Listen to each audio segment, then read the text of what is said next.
Kita langsung masuk ke episode kelima, saudaraku. Dari statement Yesus bukan Tuhan. Dan umat Islam memuliakan Yesus yang bukan Tuhan. Karena memuliakan Yesus yang Tuhan, itu berarti lebay, berlebihan. Umat Islam menempatkan segala sesuatunya proporsional. Ketika kita menghormati orang, kita menghormati proporsional. Tidak lebih, tidak kurang.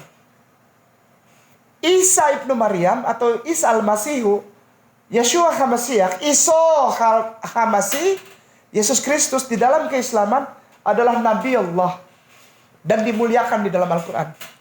Kita memuliakan sedemikian.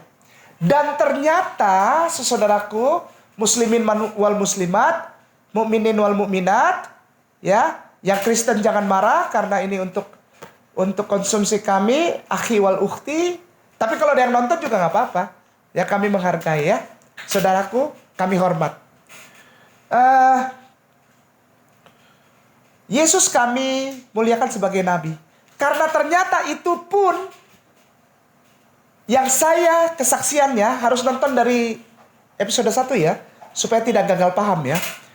Ini kesaksian saya bahwa saya ketika memuliakan Isa Al-Masih itu, Isa ibnu Maryam, Yeshua HaMashiach itu, sebagai Nabi, maka saya ternyata telah memenuhi persyaratan memuliakan Isa di dalam Bible. Kita lanjut ya. Di episode keempat tadi, sampai kepada keterangan tentang anak Allah yang valid keluar dari mulut Yesus sendiri di dalam Alkitab. Yang mengatakan bahwa istilah anak Allah adalah, keterangannya dikasih tahu oleh Yesus. Apabila orang itu mendamaikan orang, menjadi pembawa damai, atau menjadi penyebar berita damai, atau hal-hal yang membawa perdamaian, maka orang tersebut disebut anak-anak Allah. Karena dia menjaga perdamaian, dia mengupayakan perdamaian, dia mendamaikan orang atau bangsa. Damai pokoknya, peace. Dan kata peace ini dalam bahasa Ibrani-nya adalah shalom.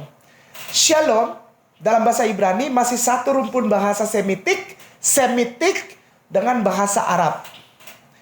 Salam. Dan kata salam ini adalah bagian dari kata bahasa Arab al-Islam. Kenapa saya berani bilang itu? Karena setiap muslimin wal muslimat ketika bertemu, siapapun mereka ketemu, mereka mengucapkan salamu alaikum. Salam bagimu. Itu tandanya. Teruskan ya. Yesus yang mana yang bukan Tuhan? Itu kayak nama itu gimana sih? Nah, pasti yang ngomong gitu Kristen dan Katolik. Ya, tonton dari sejak episode 1 ya. Kita masuk ke dalam bukti, bukan bukti ya, poin yang lain yang menguatkan saya bahwa Yesus bukan Tuhan. Ya, yaitu kitab Matius. Kitab Matius spasi 5, pasal 5 maksudnya, ayat 17. Jadi ketiknya begini nanti di Google. Di Google cari aja, bisa kelihatan. Ya, kita tidak perlu beli Alkitab, tidak perlu beli Bible ya, saudaraku. Kaum muslimin muslimat, akhi wal ukhti, ustadz ustazah, ketika ada kajian dari kain nama ini tidak perlu beli Bible, kita bisa buka di Google dan itu valid, itu sah, legal, karena yang mengeluarkan adalah Lembaga Alkitab Indonesia. Oh, ini perbandingan agama ya Ustadz Kay? Bukan perbandingan agama dan bukan untuk menyerang serta menghina agama Kristen Katolik, bukan. Ini mencari bukti sejarah. Historical evidence. Sekali lagi, ngerti nggak ya? Historical evidence. Mencari bukti sejarah. Kitab ini, yang saya tulis-tulis ini, nama-nama surat kitab ayat ini, sudah ada sebelum Al-Quranul Karim. Ini jadi bukti sejarah. Gitu loh. Ya, bukan perbandingan agama, bukan. Karena di dalam Al-Quran juga ditulis, amana billahi wa malaikatihi wa kutubihi. Ya, ini wa kutubihi. Tentang tema paparan saya, Yesus bukan Tuhan. Kalau ada yang menganggap Yesus Tuhan, saya hormati. Saya nggak nyerang. Silahkan. Nah, saya punya persaksian hasil bacaan saya. Kalau tidak mau dibilang riset. Mungkin terlalu hebat kalau dibilang riset. Udahlah, saya pernah baca begini gitu urutannya. Ya, baik ya. Lanjutkan. Matius 5 ayat 17. Janganlah kamu menyangka. Ini kata-kata Yeshua HaMashiach. Kata-kata Iso Hamasi. Kata-kata Isa Ibnu Maryam. Kata-kata Yesus Kristus. Janganlah kamu menyangka bahwa aku datang untuk meniadakan hukum Taurat atau kitab para nabi. Aku datang bukan untuk meniadakannya, melainkan untuk menggenapinya atau menjalankannya sampai tuntas. Apa itu hukum Taurat? Dia bilang kan, aku bukan untuk menghapuskan hukum Taurat, katanya, yang dibawa oleh Nabi Musa alaihissalam. Tapi aku menggenapinya, aku jalani sampai tuntas. Aku patuh kepada hukum Taurat dan kitab para nabi. Apa? Nah, Yesus kasih tahu lagi di dalam kitab yang sama-sama kita lihat sebagai kitabnya, kitab sucinya saudara orang Kristen dan Katolik. Bukan banding-banding agama, bukan campur aduk ayat. Ustadz, ada yang tulis komen, seorang ustadz bilang, Ustadz kayak ini bahaya. Dia ini membuat agama baru, mencampur adukan antara ayat Bible dan Al-Quran. Bukan. Ini persaksian saya. Kalau ustadz tersebut nonton ya, saya mohon maaf, ustadz salah tentang saya. Saya membawa historical evidence, bukti sejarah yang menguatkan paparan saya, supaya pemaparan saya tidak dibilang bohong. Bukan campur aduk ustadz. Bukan campur aduk ayat Quran sama ayat Bible, enggak. Ustadz itu insya Allah nonton lagi. Ustadz tersebut nonton lagi ini.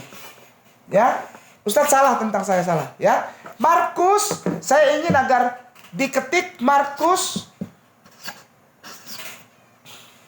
Ini. Markus spasi 12 tanda bagi 29. Markus spasi 12 tanda bagi 29. Bunyinya begini. Jawab Yesus. Wah, ini aja udah jelas-jelas Yesus yang ngomong ya. Jawab Yesus atau Yesus menjawab. Markus 12:29. Jawab Yesus. Titik 2. Hukum yang terutama. Wah, ini nih. Hukum yang terutama ialah, dengar hai orang Israel, Tuhan Allah kita. Jadi kita punya Tuhan, namanya itu Allah. Tuhan itu Allah kita, Allah kita. Tuhan itu Esa. Bahasa aslinya, bahasa Ibraninya terambil dari kitab Devarim. Pasal 6 ayat 4. Begini bunyinya. Shema Yisrael. Ayat ini ayat paling suci ini. Dibilangnya ayat Shema. Shema Yisrael. Adonai Elohenu. Adonai Ehad katanya. Yesus ngomong, Adonai Elohenu. Tuhan kita itu Allah loh. Kita. Dia ngomong ke saudaranya Bani Israel. Hai Bani Israel. Kalau di dalam Al-Quran ditulis begini ya. Isa Ibnu Maryam berkata kepada Bani Israel. Ya Bani Israel. Innallaha Rabbi wa Rabbukum. Allah itu Tuhanku dan Tuhanmu. Nah, di dalam kitab Markus ini ditulis bahwa Yesus berkata, aduh, Allahu Akbar. Ya. Yesus ngomong dan dicatat di dalam kitab Markus pasal 12 ayat 29 ini ya. Shema Yisrael, bahasa aslinya. Adonai Elohenu, Elohenu, Allah. Adonai Elohenu, Adonai Ehad. Ehad. Orang Islam pasti ada yang nyambung. Apa yang nyambung? Ehad. Dengan apa Ustaz? Ahad. Ehad. Ahad. Yesus memberikan pengajaran yang paling utama. Nanti baca lagi. Jawab Yesus, hukum yang terutama. Udah gak ada lagi. Yang paling atas apa? Allah Ehad. Allahu Ahad. Adonai Elohenu, Adonai Ehad. Allahu Ahad. Bagaimana mungkin Yesus Tuhan? Dia memperkenalkan Allah sebagai Allah yang Ehad. Tuhan yang Ahad. Ehad. Mari kita lanjut cepat. Cepat.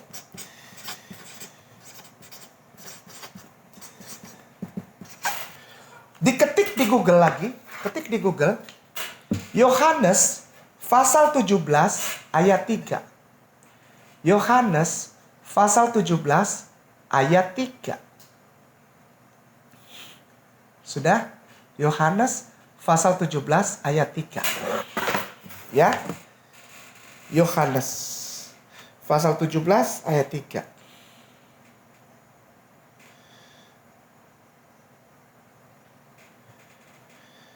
Yesus berkata, ini kata dia lagi, dia memberi keterangannya. Aduh, Nabi Isa itu nabi ya. Jadi kalau dia kan dia mengajar ya. Dia mengajar ya. Nabi itu mengajarkan ya tentang firman Allah. Jadi nggak akan amburadul gitu. Tapi detail gitu. Ya, detail gitu. Jawab Yesus ini Yesus, kata-kata Yesus ini. Inilah hidup yang kekal itu. Yaitu bahwa mereka mengenal Engkau Allah sebagai satu-satunya Tuhan yang benar. Jadi tiada Tuhan yang benar selain Allah. Tidak ada Tuhan selain Allah. Tapi dia sambung. Dan mengenal Yesus ini nih, aku ini Yesus Kristus yang telah Engkau utus. Jadi Allah mengutus Yesus. Ini pengakuan dari Yesus sendiri. Ayolah. Saya punya Bible dalam bahasa Arab, Ustaz. Saya punya Alkitab dalam bahasa Arab. Insya Allah saya bacakan. Yohanes pasal 17 ayat 3. Begini bunyinya dalam bahasa Arabnya. Bismillah ya. Nggak usah pakai bismillah ya sebetulnya. Baik. Tertulis demikian.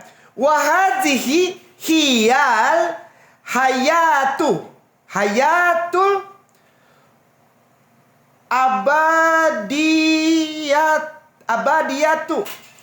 abadi maksudnya, abadiyatu, hidup yang kekal. Hayati abadiyatu, abadiyah. Jadi hayat yang abadiyah, ya. Hazihi, inilah, ya. Inilah hidup yang abadi katanya. Ya rifuka, karena ini bukan tulisan Al-Quran, jadi ya ya rifuka antal ilahal hakiki ya wahdaka wa yashu'a al-masihal ladzi arsaltahu. Arsaltahu kata dasarnya rasul. Ya. Jadi yang benar itu Allah, la ilaha illallah, Isa Rasulullah. Ini pengakuan Yesus. Bagaimana mungkin aku terus bilang Yesus Tuhan kalau Yesusnya sendiri mengaku bahwa tiada Tuhan selain Allah dan aku Yesus adalah Rasul Allah. Lalu bagaimana mungkin aku mengatakan bahwa dia Tuhan? Tapi kalau ada yang bilang dia Tuhan, monggo. Saya tidak mengganggu itu, saya hormati itu. Wallahi, sampai detik ini aku hormati. Yesus yang bagaimana yang bukan Tuhan? Mohon ikuti ini dulu ya, sebentar saja. Ini di episode kelima ini. Markus spasi 11 lalu tanda bagi 13. Markus spasi 11 tanda bagi 13 ya. Markus sebentar. Spasi 11 lalu tanda bagi 13. Ya. Oke. Yesus yang mana yang bukan Tuhan? Yesus yang dalam Alkitab. Gitu ya. Saya bacakan Markus ini ya. Saya bacakan dengan segala rasa hormat, bukan banding-bandingkan ayat seperti yang salah satu ustadz itu bilang ya, atau mencampur adukan. Dan dari jauh Yesus melihat pohon ara. Pohon ara itu seperti pohon apa ya? Pohon yang buahnya rada-rada asam manis-manis gitu, manis-manis kecut gitu loh. Kayak plum. Plum itu kayak apa? Kayak tin, dia kecil-kecil gitu, rada-rada merah tua banget gitu ya. Kalau dimakan manis tapi kayak ada asam-asamnya juga. Keset-keset gitu ya. Pohon ara. Jadi dari jauh Yesus melihat pohon ara yang sudah berdaun. Oh, banyak daunnya.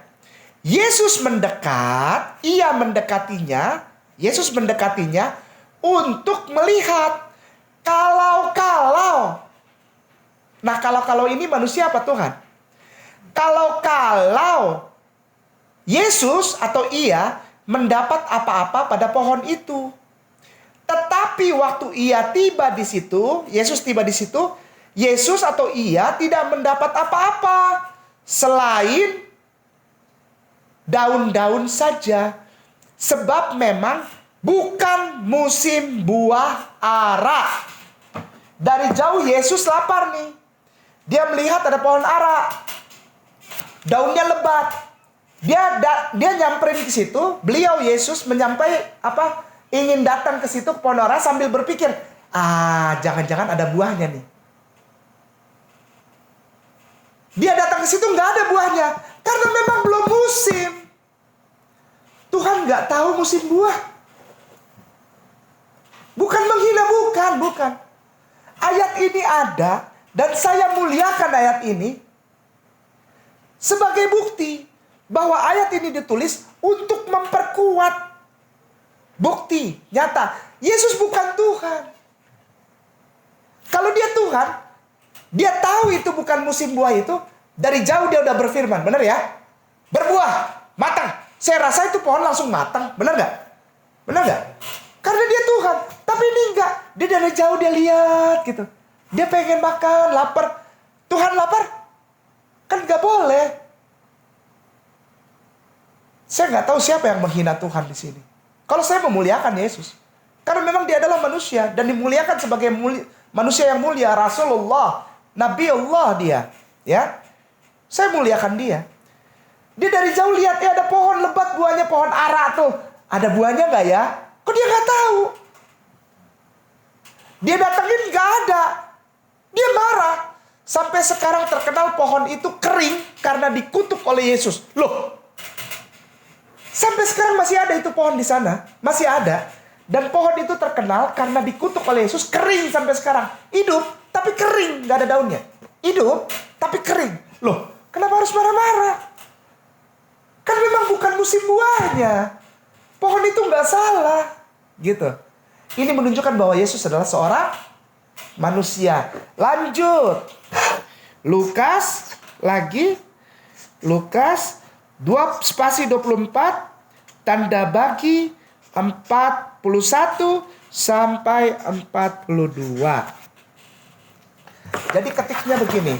Lukas spasi 24. Ya benar ya. Lukas spasi 24 tanda bagi 41 strip 42. Saya bacakan ya dengan segala rasa hormat ya, jangan marah. Sekali lagi saya menjaga perasaan, janganlah marah ya, nggak boleh marah ya. Lukas, tunggu. Lukas 24. Ya, Lukas 24 ayatnya yang ke-41 sampai 42. Bentar. Lukas 41 bunyinya begini. Dan ketika mereka belum percaya karena girangnya. Untuk ayat ini nanti kita bikin episode sendiri. Dan masih heran, berkatalah maksudnya Yesus, berkata kepada mereka, Yesus berkata kepada mereka, adakah padamu makanan di sini? Kalau seumpamanya saya datang ke tempat Ustadz Wawan, Jam setengah 12 malam. Saya ketok, Assalamualaikum. Assalamualaikum. Siapa tuh? Lalu Ustadz Wawan buka pintu dan melihat saya dalam keadaan lusuh. Lusuh, dekil. Terus saya bicara, Assalamualaikum Ustadz. Lalu Ustadz Wawan menjawab, Waalaikumsalam ya Ustadz K. Lalu saya bilang, Ustadz, adakah makanan di sini? Artinya saya apa? Lapar. Tuhan boleh lapar dan lapar gitu. Bertanya kepada manusia, Tuhan bertanya ada makanan enggak? Ini hal yang bagaimana ya? Sangat absurd gitu ya. Tuhan bertanya kepada manusia, ada makanan enggak? Karena dia lapar. Ayolah, ya. Adakah padamu makanan di sini? Lalu mereka, manusia-manusia ini Hawariyin atau murid Yesus ini Hawariyin, lalu mereka memberikan kepadanya sepotong ikan goreng. Jangan marah kepada saya. Saya kalau makan lebih kepada ikan. Ustadz di Sahabat Yamimah tahu dan dimanapun Ustadz sudah tahu.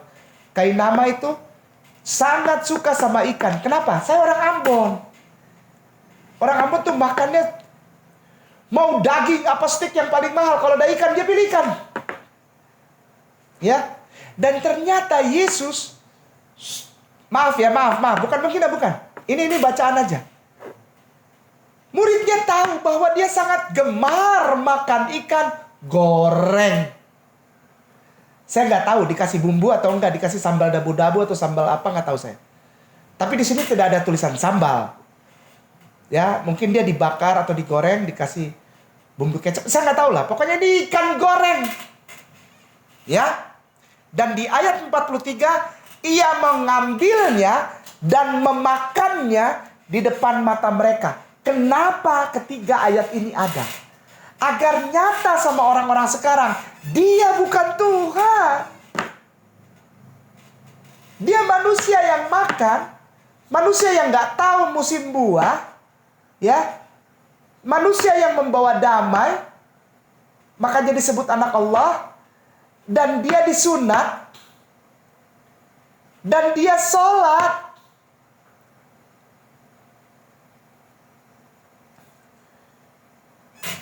Kita sambung di episode ke-6 sebagai episode penutup. Barakallahu fikum. Assalamualaikum warahmatullahi wabarakatuh.